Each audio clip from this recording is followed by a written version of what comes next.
Hello everyone, welcome back to जीटन classes. तो हम अपने चैप्टर बायोलॉजिकल क्लासिफिकेशन का लास्ट टारगेट पहुंच गए हैं और बस आज इसे कंप्लीट करना है। तो हमारा ये chapter which is chapter 2 according to your syllabus biological classification.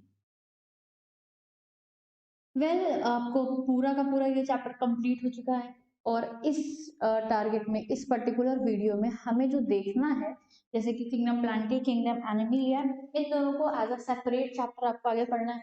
तो इनके पास जनरल फीचर्स हमको देखने हैं।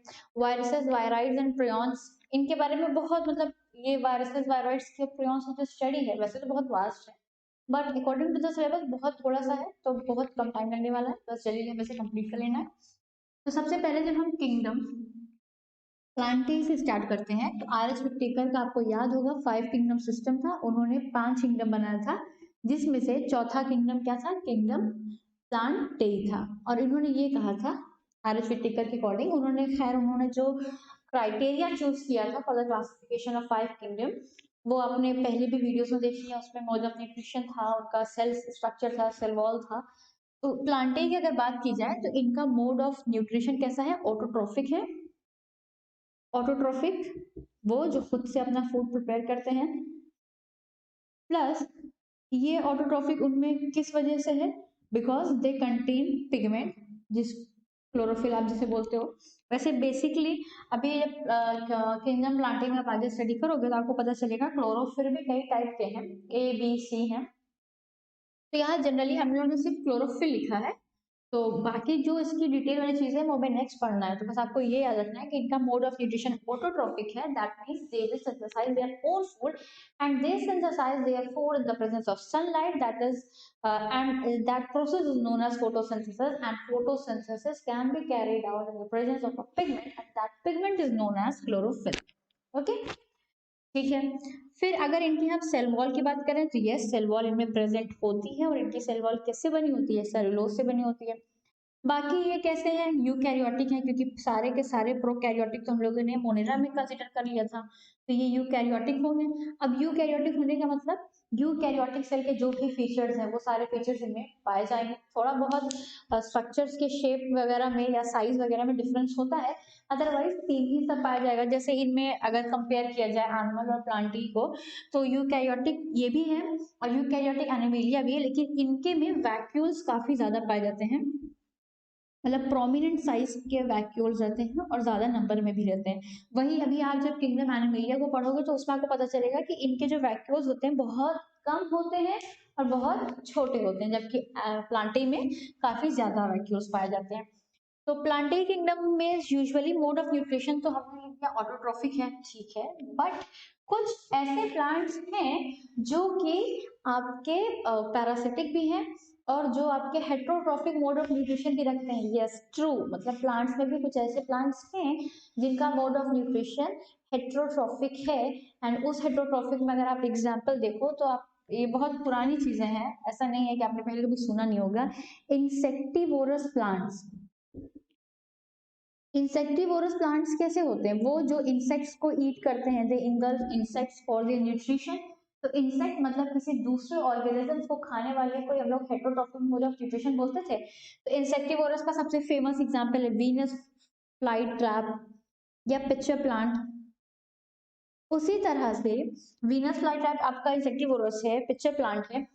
आपका पैरासिटिक प्लांट भी पाया जाता है, पैरासिटिक मोड ऑफ न्यूट्रिशन वाले भी प्लांट्स पाए जाते हैं, और इसका एक फेमस एग्जांपल है कस्क्यूटा।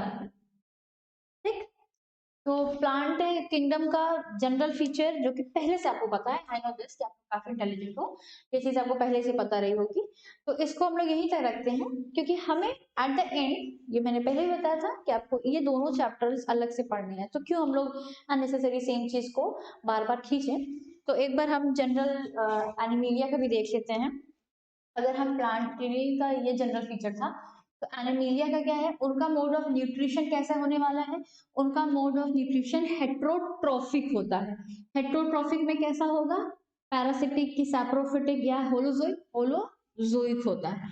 ठीक है, एनिमीलिया में इनका मोड ऑफ न्यूट्रिशन कैसा है? इनका मोड ऑफ न्यूट्रिशन हेट्रोट्रोफिक है, एंड हेट्रोट्रॉफिक में कैसा मोड ऑफ न्यूट्रिशन है उनका, मतलब इसका कौन सा टाइप है, होलोजोइक। होलोजोइक आपको मैं पहले भी बता चुकी हूँ, ऐसे ऑर्गेनिजम्स जो डायरेक्टली फूड को लेकर खा लेते हैं, जैसे हम लोग लेते हैं और खाते हैं, उसके बाद डाइजेशन होता है, तो ये वाला जो न्यूट्रिशन होता है उसे बोलते हैं holozoic mode of nutrition.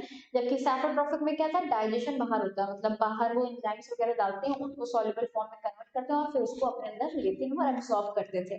Parasitic में क्या होता है, वो किसी दूसरे ऑर्गेनिजम्स को एक तरह से देखा जाए तो वो खा रहे हैं, मतलब उनमें से न्यूट्रिएंट्स निकाल निकाल कर लिविंग ऑर्गेनिजम्स को खाते चले जाते हैं। तो एनिमिलिया में अगर हम लोग देखें तो इनका मोड ऑफ न्यूट्रिशन ये है, सेल वॉल एब्सेंट होती है। एनिमिलिया में सेल वॉल क्या रहती है, एब्सेंट रहती है। अब क्योंकि ये कैसा इनका न्यूट्रिशन है, हेट्रोट्रॉफिक, तो क्या इनमें कोई पिगमेंट वगैरह मौजूद होगा, क्लोरोफिल वगैरह? नहीं, कोई पिगमेंट वगैरह की जरूरत इन्हें है नहीं, तो वो मौजूद नहीं होगा। अभी मैंने बोला कि अगर वैक्यूल्स की बात की जाए तो इनमें वैक्यूल्स क्या रहेंगे, बहुत कम रहेंगे, बहुत छोटा साइज रहेगा। और एनिमल्स में भी बहुत सारे ऐसे एनिमल्स हैं जो पैरासिटिक भी हो सकते हैं, ठीक। तो ये तो हो गया आपका एनिमिलिया एंड प्लांट प्लांटाई किंगडम के जनरल फीचर्स। अब हम आ जाते हैं वायरसेस पे कि वायरस है क्या। अब वायरस अभी तो इतना फेमस हो चुका है, corona virus, corona virus. Actual में वायरस है क्या, हमें ये देखना है। हम लोग जो ये बायोलॉजिकल क्लासिफिकेशन चैप्टर है, आप इतना तो आपको समझ में आ गया होगा कि यहाँ जो भी हम क्लासिफिकेशन कर रहे थे वो on the basis of cellular structure, या कैसा उनका जेनेटिक मटेरियल है, या अंदर क्या क्या चीजें मौजूद है उनके सेल के अंदर, उसके अकॉर्डिंग हमने डिविजन किया था। तो वायरस कैसा है, क्या वायरस सेलुलर स्ट्रक्चर है? अगर वायरस है तो वायरस है कैसा, ये सेलुलर है। अगर सेलुलर है तो कैसी है, यूकैरियोटिक सेल है कि प्रोकैरियोटिक सेल है? तो यहाँ पर ये निकल कर आता है, ये सेलुलर स्ट्रक्चर में आता ही नहीं है। ये मतलब इसमें ऐसा नहीं कि सेल वॉल है या सेल मेम्ब्रेन है, ऐसा कुछ भी नहीं होता है। इसमें एक सिंपल क्या रहता है, एक कोटिंग रहती है, प्रोटीन की एक कोटिंग रहती है, एक प्रोटीन की कोटिंग रहती है, और इस कोट के अंदर आपका जेनेटिक मटेरियल मौजूद होता है। बस इतना ही इसमें ये होता है, इसमें और कुछ भी नहीं होता। जनरली हम लोग क्या देखते थे, जब हम लोग ने वेरी फर्स्ट चैप्टर पढ़ा था लिविंग ऑर्गेनिज्म, तो उसमें हम लोगों ने लिविंग के लिए क्या क्या फीचर डिसाइड किया था, कि उनमें मेटाबॉलिज्म होना है, उनमें रिप्रोडक्शन होना है, उनमें ग्रोथ होनी है, प्लस उनमें कॉन्शियसनेस होनी चाहिए, उनमें लिविंग प्रोटोप्लाज्मा होना चाहिए। तो ऐसा इनमें कुछ भी नहीं है। इसमें क्या है, एक प्रोटीन कोट है, और ये प्रोटीन कोट के अंदर इनक्लोज रहता है आपका जेनेटिक मटेरियल। जो ये प्रोटीन होता है, वो प्रोटीन कौन सा होता है, कैप्सिड प्रोटीन होता है। कौन सा प्रोटीन होता है, कैप्सिड प्रोटीन होता है। और इस प्रोटीन की यूनिट क्या होती है, कैप्सोमियर। कैप्सोमियर, जैसे ट्यूबुलिन, माइक्रोट्यूबुलिन आपको पीछे बताया था, वैसे ही ये भी है। तो प्रोटीन कोट होता है, और ये प्रोटीन किससे, कौन सा प्रोटीन है, कैप्सिड है, और ये कैप्सिड प्रोटीन की यूनिट क्या है, कैप्सोमियर है। तो ये जो आपकी प्रोटीन यूनिट है, ये क्या होती है, ये हेलिकल फॉर्म में अरेंज होती है, इस तरह से अरेंज रहती हैं, और इनका अरेंजमेंट कुछ इस तरह से रहता है, और इसके अंदर आपका जेनेटिक मटेरियल पाया जाता है। अगर देखा जाए इनके जेनेटिक मटेरियल को, तो इनका जेनेटिक मटेरियल या तो आरएनए होगा या तो डीएनए होगा, दोनों नहीं हो सकता। अभी आपने जितना देखा, आपने ये थोड़ा बहुत आपको आ गया होगा। वैसे तो मॉलिक्यूलर बायोलॉजी जो है आपका 12th का पार्ट है, बट इतना तो क्लियर आपको हो गया होगा कि जेनेटिक मटेरियल होता है सेल के अंदर, और वो जेनेटिक मटेरियल डीएनए ज्यादातर केसेस में है, कहीं कहीं आरएनए हो सकता है। और होता क्या है एट द एंड, कि एक सेल में डीएनए रहता है, डीएनए से आपका आरएनए बन जाता है, तो एक कंप्लीट सेल में डीएनए आरएनए दोनों मौजूद रहते हैं, ठीक है, दोनों ही मौजूद रहते हैं। लेकिन यहाँ क्या था, यहाँ या तो आरएनए प्रेजेंट होगा या तो डीएनए प्रेजेंट होगा, दोनों साथ में प्रेजेंट कभी नहीं हो सकते, ठीक। और जनरली ये कहा जाता है कि जो प्लांट को इन्फेक्ट करने वाले होते हैं, प्लांट इन्फेक्टिंग जो प्लांट इन्फेक्टिंग वायरसेस होते हैं उनमें ज्यादातर केसेस में आरएनए होता है। और कैसा आरएनए रहता है? Single stranded RNA. Single stranded RNA के लिए आप ये टर्म यूज कर सकते हो, छोटा छोटा स्मॉल एस लिख दो और आरएनए, तो S stand for single, this S stand for strand, तो सिंगल स्ट्रैंडेड आरएनए। तो ज्यादातर केसेस में ये देखा जाता है कि प्लांट को इन्फेक्ट करने वाले वायरसेस कैसे रहते हैं? सिंगल स्ट्रैंडेड रहते हैं। टोबैको मोज़ेक वायरस है, ये सब क्या है? वायरस डिजीज है, वायरस की वजह से कॉज होती है। उसी तरह से डीएनए की अगर बात की जाए तो ज्यादातर केसेस में ये होता है कि एनिमल्स को जो इन्फेक्ट करते हैं, एनिमल इन्फेक्टिंग वायरसेस जो होते हैं वो डीएनए वाले रहते हैं। एनिमल्स इन्फेक्टिंग वायरसेस, ये वायरसेस आपके कैसे हो जाएंगे? ये वायरसेस आपके ज्यादातर केसेस में डीएनए रहता है।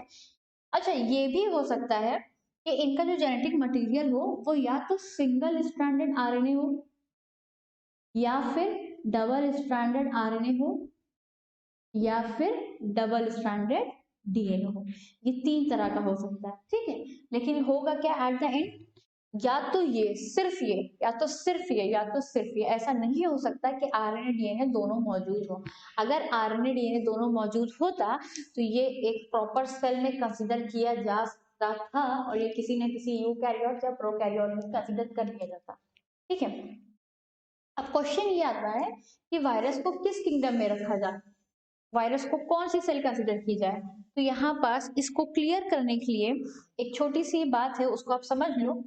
वायरसेस जो होते हैं, जब तक एक लिविंग एटमॉस्फेयर के बाहर है, लिविंग एटमॉस्फेयर मतलब एक लिविंग सेल के बाहर है, क्योंकि वायरसेस क्या है? सोल पैरासाइट है। ये कैसे हैं? ऑब्लिगेट पैरासाइट है, सिर्फ और सिर्फ पैरासिटिक मोड ऑफ न्यूट्रिशन होता है। ऑब्लिगेट पैरासाइट मतलब क्या होता है? ऐसे पैरासाइट जो सिर्फ और सिर्फ पैरासिटिक मोड ऑफ न्यूट्रिशन दिखा सकते हैं, ठीक। एक होता है फैकल्टेटिव। फैकल्टेटिव में क्या होता है? अकॉर्डिंग टू द सिचुएशन वो स्विच कर सकते हैं अपने मोड ऑफ न्यूट्रिशन के बीच में। तो ये ऑब्लिगेट पैरासाइट होते हैं, विच मीन्स कि ये किसी लिविंग सेल को या लिविंग ऑर्गेनिज्म को इन्फेक्ट करने वाले हैं। बहुत सारे डिजीजेस वायरस की वजह से होते हैं, जैसे कि आपका HIV है, आपका कोरोना वायरस है, टोबैको मोज़ेक वायरस है। तो ये सारे डिजीजेस हो रहे हैं, विच मीन्स कि ये अंदर सेल के अंदर रिसाइड कर रहा होगा, पैरासिटिक मोड ऑफ न्यूट्रिशन दिखा रहा होगा। तो इसको हमने क्यों किसी बैक्टीरिया के साथ या किसी और के साथ क्यों नहीं रखा? पहली बात यहाँ ये है कि ये जो वायरसेस होते हैं, इनका जो मॉलिक्यूलर वेट है या इनका जो साइज है, वो साइज बैक्टीरिया से भी छोटा होता है। Viruses are even more smaller than bacteria, क्योंकि जब वायरसेस को बैक्टीरिया फिल्ट्रेट से फिल्टर किया गया, मतलब एक पेपर होता है जिससे बैक्टीरिया को फिल्टर किया था, तो बैक्टीरिया फिल्टर नहीं हो पाता, बैक्टीरिया रुक जाते हैं उन मेम्ब्रेन से। बट हुआ क्या? ये वायरस वहां भी फिल्टर कर गया, तो ये प्रूफ हो पाया दैट वायरसेस की जो साइज है वो बैक्टीरिया से भी छोटी होती है। अच्छा ठीक है, दूसरी बात, इनमें या तो सिर्फ आरएनए होगा या तो सिर्फ डीएनए होगा, विच मीन्स कि इनकी जो एंजाइमेटिक मशीनरी है वो कंप्लीट नहीं है, इनका जेनेटिक मटेरियल, तो उसकी वजह से वो बैक्टीरिया जैसा नहीं हो सकता। तो इसको हम कैसे कंसिडर करेंगे? इसके लिए बस एक छोटी सी बात है, आप वो देख लो कि जब तक आपका वायरसेस आउटसाइड लिविंग सेल है,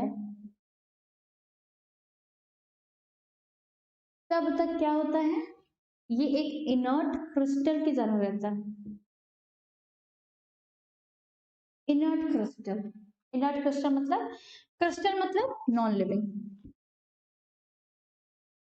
क्रिस्टल तो आपको पता ही होगा, मतलब क्रिस्टल का जो नेचर है वो लिविंग है कि नॉन लिविंग होगा, ठीक है। इनर्ट मतलब कैसा? किसी के साथ रिएक्ट करने वाला नहीं है, इनर्ट है, क्रिस्टलाइन है, ठीक है। क्रिस्टलाइन स्ट्रक्चर रहता है ये, इनर्ट क्रिस्टलाइन स्ट्रक्चर। और जैसे ही इसे कोई एक लिविंग सरफेस मिल जाता है या एक लिविंग सेल के अंदर ये इंटर कर जाता है, जब ये वायरस आपका लिविंग सेल के अंदर इंटर कर जाता है, तब ये हो जाता है लिविंग। तब इसका जो नेचर हो जाता है, कैसा हो जाता है? लिविंग हो जाता है, लिविंग वायरस का नेचर हो जाता है। और लिविंग इस सेंस में होता है कि ये क्या करेगा, ये जो होस्ट की एंजाइमेटिक मशीनरी है, host enzymatic machinery host enzymatic machinery and इनका जो अपना जेनेटिक मटेरियल है प्लस उनका जो अपना जीनोम है वो उसको यूज करता है। ये जो आपका वायरस है अभी तक सेल के बाहर है, उसको लिविंग चीजें नहीं मिली है, तो वो खुद नॉन लिविंग की तरह एक्ट कर रहा था। उसको जैसे ही आपको ने एक लिविंग सेल दे दिया, वो उसके अंदर एंटर किया, तो उसके अंदर एंटर करने के बाद ये लिविंग की तरह एक्ट करेगा। और ये करेगा क्या, अपने जेनेटिक मटेरियल को होस्ट के जेनेटिक मटेरियल से, जीनोम से, और उसके एंजाइमेटिक मशीनरी के साथ इंटीग्रेट कर लेता है और अपना रेप्लिकेशन करता है। वायरस रेप्लिकेट, उनका रेप्लिकेशन हो जाता है। हो सकता है यहाँ थोड़ा सा आपको कंफ्यूजन हो गया होगा, बट इसके लिए मैं एक फ्लो चार्ट बताती हूँ, आपको उससे काफी क्लियरनेस मिलेगी।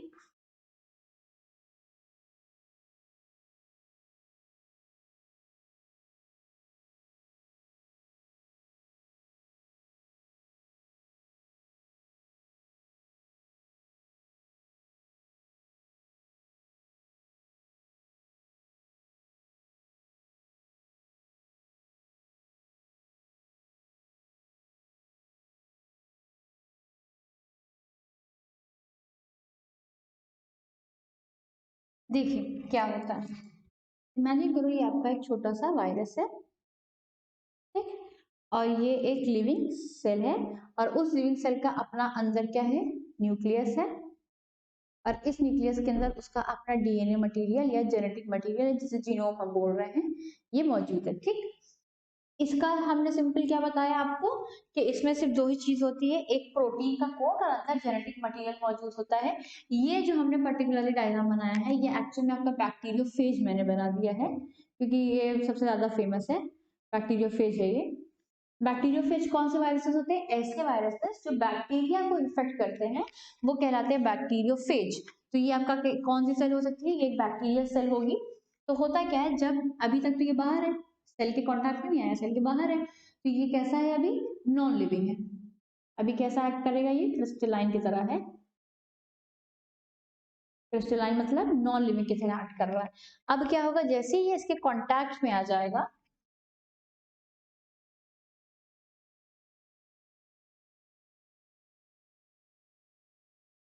जैसे ही ये इसके कॉन्टैक्ट में आया आपका वायरस, इसका जो भी जेनेटिक मटेरियल है, जो कि इस केस में क्या रहता है, जनरली आरएनए है, तो इसका जो भी जेनेटिक मटेरियल है वो यहाँ आके इंटर कर जाता है, और ये इसका जेनेटिक मटेरियल जब यहाँ से आता है तो ये प्रोटीन कवर जो है वो डिसॉल्व कर जाता है, सिर्फ और सिर्फ इसका जेनेटिक मटेरियल आता है और वो इसके जेनेटिक मटेरियल के अंदर इंटर कर जाता है। ठीक, तो अब क्या हुआ, कुछ इस तरह से, प्रोटीन कवरिंग खत्म, अंदर आपका मैंने 3 स्ट्रैंड बनाए थे, किसके, बैक्टीरिया के लिए बनाए थे कि ये बैक्टीरिया का जीनोम होगा। एक स्ट्रैंड अब यहाँ और देखने को मिलेगा आपको, वो कौन सा होगा, वो वायरस का स्ट्रैंड होगा। और अब ये क्या करेगा, ये जो आपका आया है नया जीनोम अंदर या नया जेनेटिक मटेरियल, आरएनए या डीएनए जो भी है, वो ये जो होस्ट सेल है, होस्ट सेल क्या होती है, जिसके अंदर जो भी पैरासाइट वगैरह जा रहा है, ये तो होस्ट सेल हुई ना। तो जो होस्ट सेल है उस होस्ट सेल के जीनोम के साथ इंटीग्रेट कर जाता है, और जैसे जैसे ये होस्ट सेल डिवाइड करती है या इसका अपना जेनेटिक मटेरियल डिवाइड करता है, वैसे वैसे आपका वायरस भी, वायरस के जेनेटिक मटेरियल भी डिवाइड करते चले जाते हैं। जैसे यहाँ पास इनका डिवीजन हुआ, आपको दो बैक्टीरिया मिल जाएंगे, दो बैक्टीरिया सेल मिल जाएंगी, तो इसके अंदर भी वायरस मौजूद रहेगा और इसके अंदर भी वायरस मौजूद रहेगा। क्यों, क्योंकि हुआ क्या, डिवीजन जब होता है तो पहले न्यूक्लियस का डिवीजन हुआ होगा, न्यूक्लियस का डिवीजन होने का मतलब कि इनके जेनेटिक मटेरियल का डिवीजन हुआ होगा, तो वो जेनेटिक मटेरियल दोनों सेल में गया होगा और उसमें इन दोनों में ही क्या है, वायरस मौजूद है। तो देखो अब लगातार वायरस क्या है, रेप्लिकेट भी कर रहा है। तो अब जो वायरस के फीचर्स यहाँ से आए तो वो लिविंग वाले आते चले गए, कैसे, उसने इंटीग्रेट कर लिया, तो अब वो क्या हुआ, इसी का एक पार्ट हो गया, उसका जेनेटिक मटेरियल इसी सेल का एक पार्ट हो गया, तो उसको एक सेल एटमॉस्फेयर मिल गया, उसको सब कुछ मिल गया, उसको साइटोप्लाज्म वगैरह मिल गया। दूसरी बात, उसमें ग्रोथ होने लग जाएगी, फिर क्या होगा, रिप्रोडक्शन होने लग जाएगा, तो सारे फीचर्स लिविंग वाले आ गए। तो यहाँ बात ये क्लियर आई कि जब तक वायरस लिविंग एटमॉस्फेयर के बाहर है वो नॉन लिविंग की तरह होगा, और जैसे ही उसको आप लिविंग एटमॉस्फेयर दोगे वो लिविंग हो जाता है। इसीलिए वायरसेस को कनेक्टिंग लिंक बोला जाता है between living organism and non living organism, connecting link between living and non living. ठीक, ये हो गया आपका वायरस कंप्लीट। वायरस का जेनेटिक मटेरियल या तो आरएनए या तो डीएनए, एक प्रोटीन की कोट रहती है जिसको हम कैप्सिड बोलते हैं, जो कैप्सोमियर से बनी होती है। मैंने यहाँ एक बैक्टीरियोफेज का डायग्राम भी बना दिया था, आप चाहो तो बुक से प्रेफर कर भी सकते हो। इसका डायग्राम बड़ा सिंपल सा है, एकदम ऐसे ही था जैसे मैंने बनाया था, ऐसे सिंपल एक रहता है तरह से। और नीचे यहाँ एक नेक रहती है, इसे नेक बोला जाता है।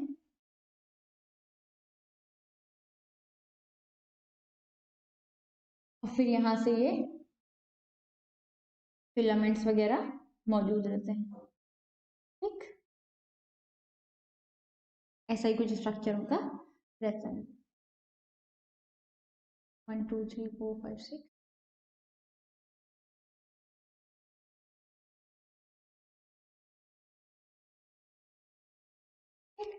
और इसके अंदर उनका क्या रहेगा, उनका अपना जेनेटिक मटेरियल रहेगा, प्रोटीन की कोट रहेगी, इसको हेड भी बोला जाता है। ये हेड हो जाता है, ये इनकी नेक हो जाती है, और ये इनका टेल हो जाता है, और इनको फिलामेंट बोला जाता है। बैक्टीरियोफेज का डायग्राम आपका वायरसेस हो गया। अब हम लोग आते हैं वायरॉइड्स में। वायरस से भी छोटी चीजें होती हैं। हमको क्या लगता था सबसे छोटा माइक्रोप्लाज्मा, हम लोग पढ़कर आए थे ना किंगडम मोनेरा में, कि सबसे छोटा माइक्रोप्लाज्मा मतलब बैक्टीरिया को हम सबसे छोटा मान रहे थे, उसमें सबसे छोटा माइक्रोप्लाज्मा था। अब पता चला कि उससे भी छोटा एक चीज है वायरस। फिर पता चला कुछ टाइम के बाद कि वायरस से भी छोटी एक चीज होती है जो कि इन्फेक्शियस होती है, इन्फेक्शन कॉज कराती है, और वो कौन है, वो है वायरॉइड्स। तो क्या डिफरेंस है वायरस एंड वायरॉइड्स के बीच में? हमने ये देखा था कि वायरसेस में दो कंपोनेंट सिर्फ मौजूद थे, एक प्रोटीन था और अंदर क्या था, जेनेटिक मटेरियल था। वायरॉइड्स के केस में क्या होता है, सिर्फ एक ही कंपोनेंट रहता है, जेनेटिक मटेरियल, दैट इज या तो आरएनए या तो डीएनए, प्रोटीन कोड भी एब्सेंट रहता है। वायरॉइड्स स्मॉलर देन वायरसेस, ठीक, उससे भी छोटे होते हैं। नो प्रोटीन कोट, कोई भी प्रोटीन कोट इनमें मौजूद नहीं होता, सिर्फ और सिर्फ जेनेटिक मटेरियल रहेगा, और जेनेटिक मटेरियल भी वही, या तो आरएनए या तो डीएनए, दोनों नहीं। ठीक, ये हो गया। लास्ट पे आते हैं, लास्ट क्या है हमारा, प्रियॉन्स है। प्रियॉन्स की अगर बात कर लें, प्रियॉन्स में क्या होता है, इनमें ये और छोटे मतलब लगभग लगभग प्रियॉन्स का और वायरॉइड्स का जो मॉलिक्यूलर वेट है वो नियरली सेम रहता है। इन दोनों का अपना अपना जो मॉलिक्यूलर वेट है वो लगभग सेम रहता है, और इनमें प्रोटीन कोट होती है, ओनली प्रोटीन कोट या ओनली प्रोटानेशियस कंपोनेंट।